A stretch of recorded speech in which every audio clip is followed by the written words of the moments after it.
Satu, dua. One, two. Ini kusyuk, kameraman ni, kusyuk betul. Dah banyak kan? Dia video ke? Okey. Okey. Ni saya interview dengan ni. Memang sini, memang sini. Ya. Memang. Kita awak wanita sekali. Apa program hari ni, Puan?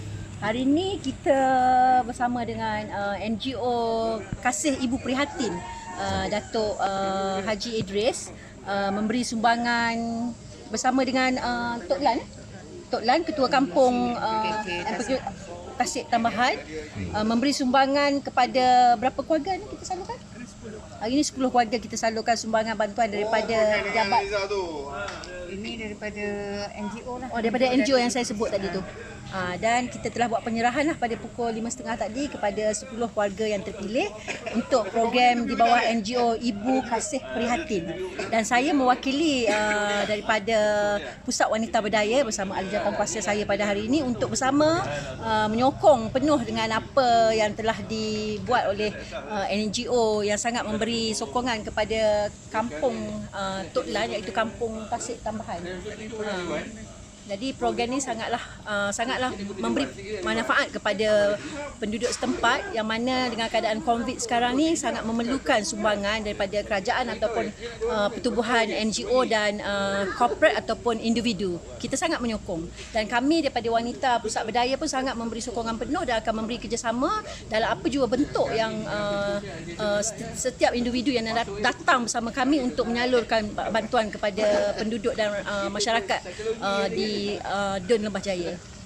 Apa beza zaman PKP, sebelum PKP dan selepas dalam PKP ni? Okey, keadaan sebelum kita sangat selesa lah daripada segi ekonomi dan sumber pendapatan dan keadaan harian, dan keadaan masa dalam PKP sekarang agak sukar kepada penduduk kerana penduduk dan masyarakat setempat. Okey, dengan keadaan ekonomi setelah PKPB ni dengan PKP tu hari, keadaan masyarakat kita sangat tertekan dan terkesan daripada segi ekonomi, pekerjaan, sumber pendapatan daripada wanita kita sendiri yang meniaga online pun terkesan. Jadi dengan sumber-sumber sumbangan yang disalurkan, yang diberikan oleh setiap golongan lapisan yang menyalurkan sumbangan, kita amat mengalukanlah dan sangat bersyukur pada hari ini pun daripada NGO Kasih Ibu Prihatin memberi sumbangan, kita pun memberi sokongan penuh. Dan keadaan ini pun sikit sebanyak memberi bantuan kepada masyarakat dan hasnah yang terpilih dengan kos keadaan sara hidup ekonomi yang sangat terkesan sekarang ni. Jadi saya harapkanlah daripada mana-mana badan NGO dan corporate individu untuk menyalurkan bantuan, kami amat-amatlah menyokong dan memberi sokongan dan hadir bersama untuk memberi sokongan penuh kepada mereka, insya-Allah. You meeting mana tadi? Saya meeting untuk program yang akan datang. Dengan keadaan yang gini, kita pun cari sponsor-sponsor di bawah NGO lain untuk bekerjasama untuk program Back to School. Kita buat preparation daripada sekarang lah untuk mencari sumber dan dana. Lagi 2 bulan. InsyaAllah dalam bulan 12 kalau keadaan PKPB ni agak dah beransur pulih, kita akan buat preparation untuk back to school lah, untuk buat persediaan tahun depan punya kepada anak-anak yang akan pulang balik bersekolah. Dengan keadaan yang sekarang, cuti yang telah agak panjang, rasanya pakaian pun dah tak boleh pakai dah. Semua makan tidur je kan. Jadi ni memberi kesan lah kepada anak-anak juga apabila tak boleh meneruskan persekolahan, ibu-ibu yang tak boleh meneruskan aktiviti seperti biasa, dan ayah-ayah yang terpaksa jarakkan waktu bekerja dan keadaan yang terpaksa mengurangkan waktu bekerja dari rumah ni, sikit sebanyak memberi kesan kepada masyarakat kita lah.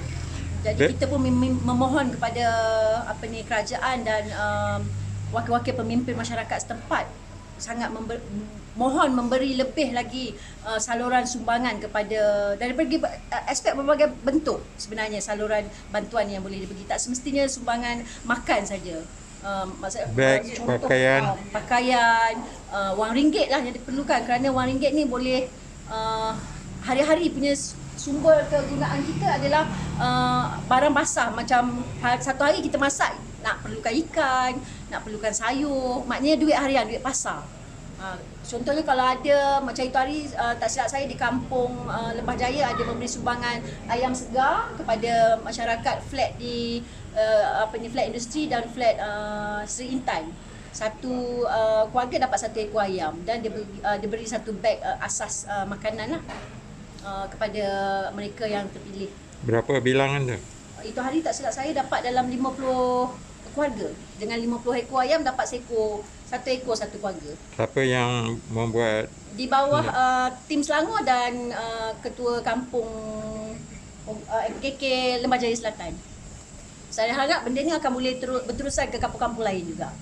Maknanya saya rasa di bawah kepimpinan tim Selangor pun dapat memberi efek juga kepada kita kerana dia pun membantu ketua-ketua kampung dan NGO-NGO lain yang bersama dengan mereka untuk membuat agihan bantuan harian. Mana kena bekerja keras lah. Ya, kami wanita sendiri pun terpaksa berganding bahu dan bekerja keras lah untuk mendapatkan perkhidmatan dalam membuat kebajikan ni. Kita bagi sokongan lah. Apa cabaran dan halangan?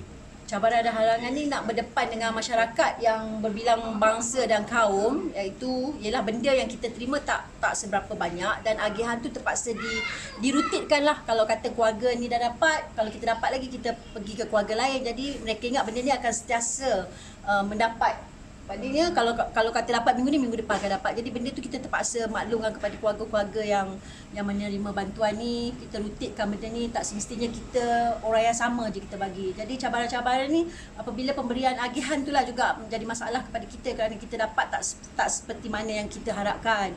Kalau kata kita dapat limit, kalau kata dapat 20 bungkus, kita terpaksa bagi kepada 20 orang keluarga. Jadi sedangkan yang memohon tu lebih daripada 20 keluarga. Jadi benda ni lah yang jadi masalah, cabaran kepada kita yang membuat agihan, membantu pihak-pihak yang memberi sumbangan. Apa kriteria penerima? Penerima kita selalunya beri golongan yang terjejas iaitu daripada Hasnaf, warga emas, ibu tunggal dan keluarga yang mempunyai bilangan anak yang ramai dan keluarga yang mempunyai anak-anak OKU. Kita utamakan golongan-golongan yang saya sebutkan tadi. Jadi kerana sebab mereka ni yang sangat terkesan kerana yalah, kalau sekarang ni 5 kilo beras tu saya rasa untuk seminggu saya rasa tak dapat kot sebab dengan anak-anak yang makan masa tak menentu. Itulah cabaran dia masa dalam PKP ni. Sumber makanan tu terlalu tinggi, kita nak kena budgetkan dia punya costing sara hidup kita tu meningkat. Jadi tak macam dulu kalau 5 kilo beras tu anak pergi sekolah kita dah haskan perbelanjaan. Sekarang makanan tu dah jadi satu kebiasaan pada mereka untuk makan. Tak seperti dulu kita ada aktiviti lain, jadi makan tu kita rutitkan untuk makan pagi. Kos pun dah bertambah. Itulah cabaran yang terpaksa masyarakat hadapi dalam keadaan COVID yang kita sedang tangani sekarang.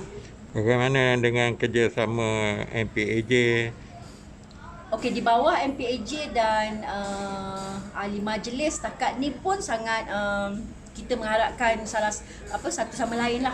Maknanya sekarang ni sama-sama berganding tangan dan bahu untuk memberi bantuan yang sewajarnya dan sebaiknya kepada masyarakat kita. Terutama di Dun Lembah Jaya lah. Okey, terima kasih. Puan apa nama tadi? Saya Puan Nita daripada Puan Norita binti Cik Ali. Daripada Pusat Wanita Berdaya Dun Lembah Jaya. Apa jawatan? Sekarang saya jadi penyelia PWB. Penyelia penyelia PWB untuk Dun Lembah Jaya. Okey, terima kasih. Ni Puan ni. Saya Puan Ashikin binti Alias, AJK PWB Dun Lembah Jaya. Bagi sedikit ulasan komen tentang apa program hari ni. Kerja-kerja sosial, cabaran, halangan. Yalah, macam yang kita tahulah kan. Satu lagi saya nak tambah, memang sumbangan yang macam ni memang bagus. Sebabnya sekarang ni ada golongan-golongan yang tak pernah terkesan dulu. Contoh pengusaha bas sekolah. Pengusaha bas sekolah dulu diorang ada income. Tiap-tiap bulan ada income. So bagi diorang bila dah jadi macam ni, income dah hilang, diorang hilang punca, hilang arah dan tak tahu mana diorang nak pergi cari. Sebab bertahun-tahun diorang jadi pengusaha memang tak pernah hadapi benda ni. Kira musibah. Start daripada 18 saya bulan 3, budak sekolah dah tak ada. Itu kali terakhir Terjejas. parent bayar. Ya. Jadi dan suara diorang ni tak ada siapa yang menyokong. cuba naikkan. Diorang tak tahu nak naikkan ke mana. Aduan Jadi tu. saya tolong suami saya sebagai setiausaha Persatuan Bas Pengusaha Bas Sekolah KL Selangor. Kita orang dah buatkan satu kertas kerja, dah pergi hantar kepada pejabat DUN, pejabat penyelaras DUN, pejabat YB Hanizah, YB Zuraida. Kita minta dana untuk back to school. Yes. Sebabnya dulu diorang tak apa, sebab diorang ada income sampai bulan 11. Sekarang bayangkan daripada bulan 3 sampai sekarang diorang memang tak ada income. Kosong. Kosong. Memang kosong. Sepatutnya kalau yang hari biasa diorang tak budak sekolah. Yang ada pengusaha yang ada bas panjang, bas besar, diorang boleh buat trip. Hujung minggu diorang boleh buat trip, pergi Langkawi, pergi Kelantan. Itu income tambahan. Memang betul. Saya sendiri dalam bidang bas sekolah, saya tahu macam mana pendapatan diorang. Okey. Boleh survive kan. Jadi diorang tak pernah macam nak jumpa ketua kampung ke, kan? Itulah kebiasaan boleh kita. teruskan lagi lah. Kita hanya berjumpa bila ada masalah. Tapi bagi diorang memang tak pernah ada masalah. Tiba-tiba jadi macam ni, memang betul-betul diorang Terkesan. down. Memang terkesan. Tapi suara diorang tak ada siapa yang Tak cuba dipanjatkan nak lagi. Itu yang kami sedang buat, dan kami nak kutip dana untuk sekurang-kurangnya ahli dalam Persatuan Bas Pengusaha Bas Sekolah KL Selangor ada seramai 450 orang yang berdaftar. Tapi kalau dapat untuk 100 penerima pun dah kira okey lah. Alhamdulillah. Sebab ada juga yang yang ahli tu dah berumur, so dah tak ada anak sekolah kan. Jadi sekarang bila kita bagi bantuan back to school ni, kita targetkan kepada yang muda-muda lah, yang masih mempunyai anak sekolah. Saya menyeru sangatlah kalau ada CSR ke, ada daripada macam DUN ke, parlimen yang nak membantu, dia alu-alukan. Dengar luahan. Dengar. Sebab kita memang betul-betul, ini memang betul rayuan lah. Kan, saya mewakili Persatuan Pengusaha Bas Sekolah KL Selangor, merayu sangat-sangat. Apa bentuk bantuan pun boleh berhubung dengan pengerusi kan, ataupun setiausaha untuk salurkan. Jawatan you dalam persatuan tu? Saya menyokong suami saya sebab suami saya setiausaha kepada persatuan. Tersebut. Persatuan tu. Ya. Yalah, dulu kita pernah lihat teksi mendapat tayar percuma dari kerajaan yang lama. E-hailing kan? Ini sekarang ni kita dah terjejas. Lepas tu menteri keluarkan kenyataan parent tak perlu bayar. Sebenarnya kalau dalam APAD, kita sepatutnya dalam akta bas sekolah, kau naik ke, kau tak naik ke, cuti sekolah ke, tak cuti sekolah ke, daripada bulan 1 sampai bulan 11 mesti bayar. Jadi income kita terjaga. Tapi bila berlaku COVID, budak tak ada sekolah, menteri keluarkan kenyataan tu. Bayar separuh lah ya? Bayar. Tak perlu bayar. Tak Jadi perlu bayar. memang income zero lah. Bila dikatakan tak payah bayar. Yang puan ni apa masalah pula? Saya Puan Mau Halimah Abdul okey. Aziz. Siapa nama tadi? Puan Halimah binti Abdul Aziz. Apa masalahnya?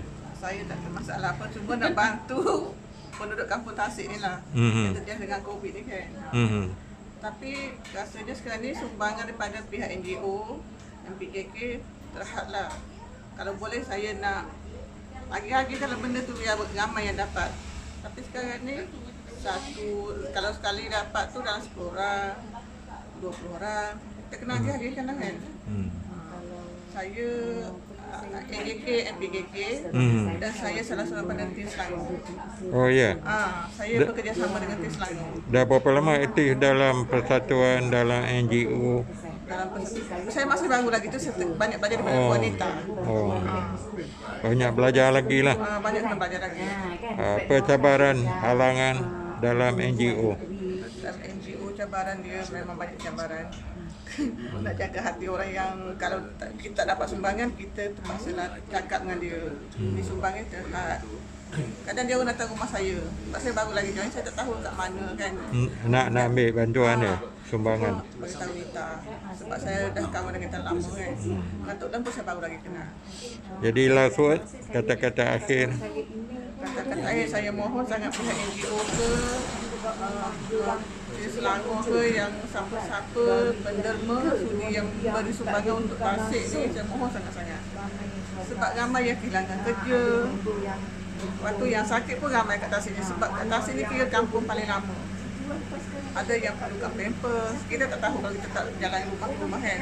Sekarang ni saya dah ada jalan ke Selangor, saya dah bagi sumbangan rumah ke rumah tu.